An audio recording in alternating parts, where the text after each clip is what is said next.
Bem-vindos, bem-vindas para a segunda parte do meu bate-papo com Marina Haddad Martins, a psicóloga que está falando conosco aqui desde a primeira parte desse bate-papo, onde a gente conversou sobre estresse, sobre ansiedade, sobre os impactos e os reflexos disso no nosso organismo e como identificar também esses alertas no processo de transição de carreira. A gente vai continuar a nossa conversa do ponto onde a gente parou lá na parte 1, a gente começou a falar um pouco sobre a questão energética, a Marina trouxe muito pra gente a questão do MBTI e de como a gente estava falando sobre perfis extrovertidos e introvertidos e como que você identifica muito essas qualidades, essas características em função do fluxo energético. E aí, Marina, a gente estava falando sobre essa questão e eu quero começar agora essa nossa segunda etapa te perguntando qual que é o papel da autenticidade para felicidade, saúde, performance, falando desse ambiente corporativo que a gente estava explorando. Eu acho que é importante falar que assim, o ser humano, para ele estar feliz, quer dizer, existem estudos que mostram, né, que se você consegue compartilhar quem você é, você fica mais feliz e mais saudável, né? E acho que um importante fator da saúde mental é você conseguir se conectar com as pessoas, né? Então, quando você está num estado de estresse e burnout, a primeira coisa que você tem que fazer não é se recluir, né? Nem sei se é essa palavra. Mas é tentar conectar com pessoas que te promovam essa segurança. Porque essa segurança, ela é fisiologicamente benéfica, né? Para você se recuperar. E você só consegue se conectar com as pessoas quando você está partindo de um lugar em que você é você mesmo, né? Porque senão, digamos, você está desempenhando um papel, né? E é importante a gente olhar que no nosso dia a dia, acho que todo mundo faz isso um pouco, né? Mas que a gente começa a agir da maneira como os outros gostariam, como a gente acha que os outros gostaríamos que fôssemos. Sim. Né? Então, no mundo corporativo, muito do espelhamento, né? Para ser um executivo, você precisa ser agressivo, você precisa ser... E não necessariamente. Né? Então, a gente tem discutido esses estereótipos, né, bastante, nas principais redes sociais também, vem se discutindo muito isso. Você citou até na nossa primeira etapa do bate-papo, dessa questão do líder e do CEO que é introvertido, que não necessariamente ele tem que ser a pessoa mais extrovertida. Então, assim, a gente tem duas coisas. Uma é assim, eu consigo ser autêntico no lugar que eu tô. Então, assim, se você gosta de onde você tá e você é exatamente isso que você quer fazer, eu acho que esse é um caminho necessário. Então, assim, como que eu me posiciono usando minhas características como fortalezas, mesmo que isso seja diferente dos outros. Porque a diversidade, ela é provada a ser benéfica para os resultados da empresa. Né? Então, quando você entra numa reunião e é todo mundo agressivo e todo mundo fala mais alto que o outro, aquela pessoa que é mais quieta e aquela pessoa mais analítica, se ela achar que ela tá errada em ser assim, ela não vai contribuir com a análise dela, né? No final, pegar todas as opiniões de todas as pessoas e chegar a uma conclusão de quem estava observando, por exemplo, né? E tem outra coisa que será que se por acaso eu não consigo ser aqui, né? Por que eu não consigo, né? Às vezes é porque realmente as minhas fortalezas, elas não podem ser usadas nesse lugar. Né? Então, uma pessoa que é uma pessoa com alta abstração, por exemplo, uma pessoa que gosta de ter ideias, né, que a criatividade eu falo, campos que a gente não pode abrir mão. Então, quando a gente tem algumas fortalezas, pra gente ficar bem, a gente não pode abrir mão de algumas coisas. Então, assim, se uma pessoa extremamente criativa não pode usar a criatividade dela no trabalho, ou ela tem que exercer isso em algum outro lugar, sair do trabalho e pintar, ou fazer música, ou ela pode achar uma carreira que ela consiga aliar as duas coisas. Então, assim, você precisa exercitar essas suas fortalezas para se sentir feliz e saudável. E assim, a autenticidade é um conceito que varia. Tem gente que acha que a autenticidade é uma coisa ou outra. Para mim, na minha opinião, a autenticidade é você conseguir realizar as suas fortalezas e agir de acordo com a maneira como você é, né? Agora, você trabalhou mais de 10 anos nesse universo corporativo, Marina, e você tem uma visão também como profissional que você tem também uma visão de dentro da empresa, como também esse papel de como que você representa a empresa para atuar frente aos funcionários, né? E quando você está falando dessa forma, ainda mais no processo de burnout, de estresse, muitas vezes é difícil para a pessoa que está passando por esse momento tomar essas atitudes por ela, Uhum. né? Ela precisa que alguém tome essa atitude por ela, ou ela precisa algumas vezes também que isso seja notado pelo ambiente que ela está, por aquele grupo pelo qual ela faz parte. Então, qual que é o papel da empresa nesse processo? Falando, porque a gente destacou aqui na primeira edição, eu trouxe a capa da revista Você S.A. e que traz uma chamada, causa, mortes, trabalho. Sim. Então, no meu especial aqui de transição de carreira, eu tô dando muitos elementos, trazendo ferramentas, inspirações para você que me assiste e nos ouve, sobre como usar isso para o seu processo de transição de carreira. Agora, em algum momento mais estressado do que a gente está falando aqui, é um momento que precisa ter uma força motriz do ambiente onde a pessoa está, né? Sim. Família, amigos, sem dúvida, mas a gente está falando aqui de ambiente corporativo, como que a empresa atua nesse processo? Eu acho que é um papel muito importante da empresa de estar olhando para cada funcionário, mas eu acho que quando a gente está falando de um processo tão profundo, né, e num sentido de que a pessoa, às vezes, quando ela vai procurar olhar para isso, né, como uma oportunidade de mudança, ela já extrapolou um limite do saudável, eu acho que você procurar uma pessoa fora da empresa para te ajudar pode ser mais rápido e mais eficaz. Tá. Né? Então, assim, é importante falar que, às vezes, você pode entrar no mesmo... potencializar o processo, né? Quando você vai pedir ajuda para alguém dentro da empresa. Eu tô falando isso como psicóloga, né? Então, assim, existe um papel muito importante da empresa, sim, de valorizar as diferenças, né? Mas acho que isso já é uma coisa muito muito importante, que já vem sendo discutida há muito tempo, não só em relação à diversidade de gênero e tudo, mas em relação à diversidade da maneira como as pessoas se colocam. Características, né? Personalidades. Conseguir olhar para aquela pessoa e ver qual que é o potencial dela, mesmo que isso seja diferente do que você está acostumado. Né? Então, às vezes, por um gerente muito concreto, você tem uma pessoa muito criativa, pode ser difícil, né? Para ele conseguir olhar oportunidade nessas ideias que às vezes para ele possam parecer uma grande viagem, mas existe um potencial grande de inovação ali.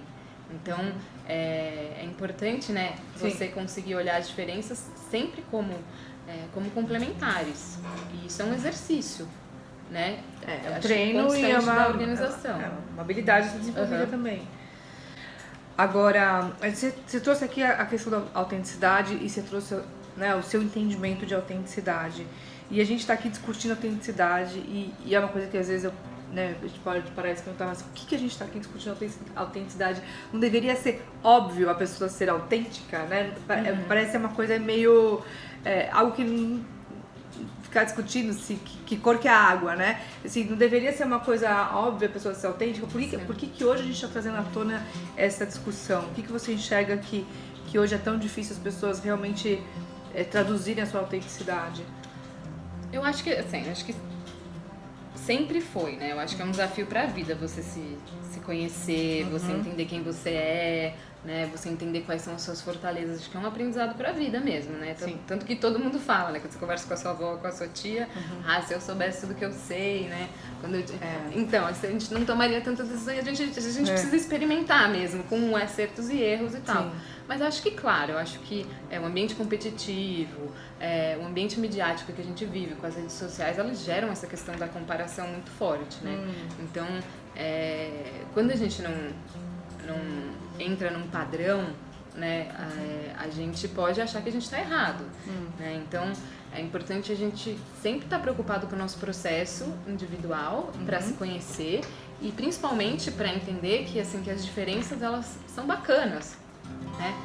E não é que elas são bacanas, elas são necessárias, porque você pode fugir de quem você é a vida inteira, entendeu? E isso não vai te levar ao lugar que você de uma satisfação pessoal, que é de usar quem você é para produzir alguma coisa bacana, que te complete, que te energize, né? Então, é uma escolha de cada um, claro.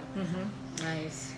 E eu quero que a gente traduza aqui para quem está conosco que existem caminhos para sair desse cenário, né? A gente vai agora começar a falar quais são esses caminhos para sair desse cenário e para abrir essa conversa, para falar de como que a gente sai, né, desse ambiente de estresse, de falta de autenticidade, de não lucidez e tudo, e você justamente estuda isso, tem uma frase da Dr. Susan Anders que eu quero falar aqui para você comentar ela e já me trazer soluções para esse caminho, que ela diz o seguinte: há 2 regras para lidar com o estresse. Regra 1, não se preocupar com ninharias. E regra 2, tudo é ninharia. Sim. A partir dessa frase, como que a gente pode trazer elementos para que as pessoas que nos ouvem e nos assistem possam sair dessa situação? Tá, eu acho que isso é uma das coisas, né, que é uma coisa mais de raciocinar, né? Então, eu acho que, claro, quando a gente está sob estresse, a gente pensar que a gente está naquele estado psiconeuroimunológico de que a gente está sob ameaça, a gente, claro, está aumentando, a gente está reagindo às situações, né? Então, a gente está vendo as situações como, às vezes, mais perigosas do que elas são, sentindo isso, né? Então, isso é importante a gente identificar mesmo. Mas, ao mesmo tempo, eu acho que, assim, algumas coisas não são ninharia no sentido de que a gente precisa olhar para isso. Tá. Então, a gente precisa entender que a gente tem um sintoma, que a gente precisa fazer alguma coisa, né? De repente procurar uma ajuda ou, né, procurar um amigo, que seja, acho que cada um tem um caminho, pra gente olhar para isso, é uma oportunidade pra gente olhar, né? Então, não é colocar debaixo do tapete e seguir andando e pensando positivo que as coisas vão Quer dizer, é importante pensar positivo, mas a gente não pode também descaracterizar e tirar de cena os elementos que estão nos fazendo mal. Isso. Né? Então, eu acho assim, se a gente for falar sobre o que fazer, né? Então, se uma pessoa acha que ela está em estresse crônico, ela está com dificuldade de sair, ou ela realmente já chegou num estado de burnout que já um estado mais sério, no sentido de que ela realmente não tem mais energia, tem muita gente que precisa tirar licença do trabalho e tudo. Tem diversas coisas que a pessoa pode fazer para a gente fala até enganar o organismo, né? E por vários lados, né? Então, uma das coisas importantes é a alimentação, mas eu não vou entrar nesse assunto porque não é minha especialidade, mas acho que pensar na questão da inflamação, né? E pensar em alimentos que desinflamem o seu organismo, né? Interessante. Então o café é uma coisa que todo mundo já sabe que em excesso desinflama. Mas acho que a gente não vai entrar nesse assunto porque realmente não é a minha porque especialidade. É tão difícil se livrar de café, e não vai ser comigo, porque eu não vou conseguir falar sobre se livrar de café. Então assim, acho que uma nutricionista pode ajudar. Então assim, se a pessoa tem condições de buscar todas, ou pelo menos um desses caminhos, então acho que assim, o mais importante é não se isolar, né? Porque a tendência de uma pessoa estressada, cansada, é se isolar, já é se isolar. Importante. E a gente tem gente tem que se esforçar para conectar com as pessoas, conectar com os amigos, ajudar eles a planejarem eventos legais, reconectar com alguém que seja uma pessoa, né? Eu falo assim, eu brinco até a favor do grupos de tricô, porque não precisa ser um grupo sério de terapia, não, é um lugar para você estar com as pessoas, sabe? Se sentir seguro num grupo, principalmente. É o que a tal da palavra sororidade que tá na moda Sim. representa, né? E existem muitos estudos que falam que pessoas que fazem parte de grupos são mais saudáveis e felizes, né? Aquele estudo de Harvard, que estudou durante anos, fala que as relações são a grande chave para a saúde da pessoa quando ela é um pouco mais velha. Então, acho que esse é o ponto principal. Então, assim, é difícil? É difícil, porque você tá cansado, você tá sem energia, tem gente que já tá com depressão, né? Então, buscar isso. Se não é uma pessoa que você conhece, busca um profissional que você confia, né? Alguém que você realmente pode confiar, que você pode se abrir, que você pode sentir um lugar para você se sentir seguro. E isso tem até um psiquiatra, Stephen Porges, que fala sobre essa questão, né? Do tônus vagal, né? E isso acho que é um papo para outras 3 horas, mas existe comprovação científica. Tônus vagal é o que seria tônus vagal? Tônus vagal é um elemento importante que você precisa para conseguir reagir de uma maneira coerente com o ambiente, né? Mas o Stephen Porges provou que, através da teoria dele, de que a sensação de segurança que o indivíduo tem com o outro, ela é responsável por um processo de cura muito profundo, né? Mas acho que isso realmente é um papo para outro momento. Vamos deixar depois para Mas é só para dizer que assim, não é uma questão psicológica. Quer dizer, de alimentação, a gente não se isolar. Quais são as ferramentas que a gente tem? Então, a meditação ajuda a gente a... acho que todo mundo fala milhões de coisas de meditação, mas algumas coisas estão comprovadas já. A meditação, ela diminui a atividade da amígdala, que aumenta a reatividade ao estresse. E a meditação realmente diminui o processo inflamatório. Então, isso é uma coisa que você pode fazer de graça, não custa nada. Aliado à alimentação, que também é de graça, quer dizer, custa só você ajustar o seu cardápio, Isso. né? Mas você tem que comer de qualquer jeito. A yoga, então tem muitos exercícios de yoga que atuam direto nas glândulas, né? Então, a yoga também foi muito pesquisada. Então, você pode fazer alguns exercícios de yoga que te ajudam a diminuir né, a presença desses hormônios de estresse no organismo. E a resposta é relaxamento, né, que também vai aumentar o sistema, a atividade do sistema parasimpático, diminuir a do simpático, que está responsável por esse... Alimentação, não se isolar, meditação, yoga. A resposta ao relaxamento, ela pode vir de diversas maneiras. Ela pode vir num Shavasana, que é aquele momento da yoga que você está totalmente entregue, né? Quem fez aula de yoga sabe, vê no final que tem um momento que você se entrega totalmente. Às vezes uma própria massagem pode te levar a esse lugar, né? Tá.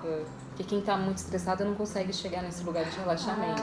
Tá. Né? Então, aí acho que cada um pode... O documentário Rio traz bastante esse som. O Rio fala disso. Fala desse estado. Interessante. Pra quem ficou com dúvida sobre esse aspecto. Tem uma pessoa nesse documentário que faz isso com som. Isso. Tem gente que faz isso com aromaterapia, por exemplo. Né? Então, isso é importante, né? E claro, assim, tem muitas pessoas que falam sobre exercício físico. Exercício físico também é importante.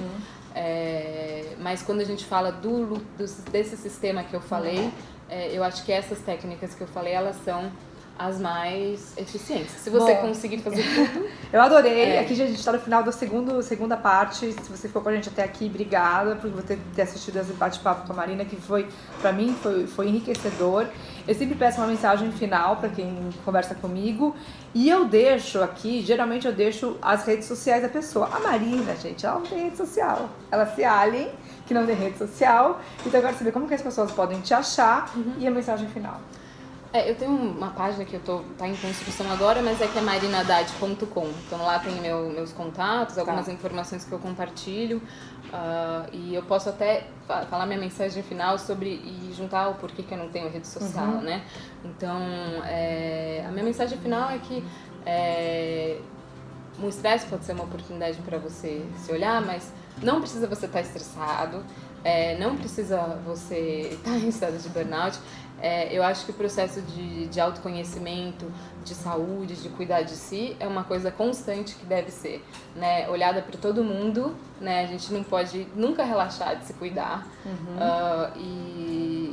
Então, assim, nesse mundo que a gente vive, né, então justamente por isso que eu não tenho redes sociais, porque pra minha personalidade, não funciona, né, então são escolhas que eu fiz. Então acho que é isso, acho que existe vida, pessoal, fora das redes sociais. Aqui está alguém com tanto conteúdo, super inteirada do que acontece. Você vê, a gente falou aqui sobre algo que está aí na capa das principais revistas, na banca de jornal. Ou seja, a gente está trazendo aqui assunto que está muito relevante, que está em pauta, e a Marina está up to date com tudo que acontece sem precisar ter redes sociais. Mas tem gente que gosta e tem personalidades que adoram rede social e tudo bem também, né? Então, assim... Mas é importante saber que quem não convive com isso, tudo bem sair, né? Tudo bem, Você pode ter uma vida lá fora. Você pode não gostar. Tudo bem. Isso é legal. Isso é uma mensagem legal. É uma mensagem importante pra gente deixar. Obrigada pela... Eu que agradeço. Foi ótimo.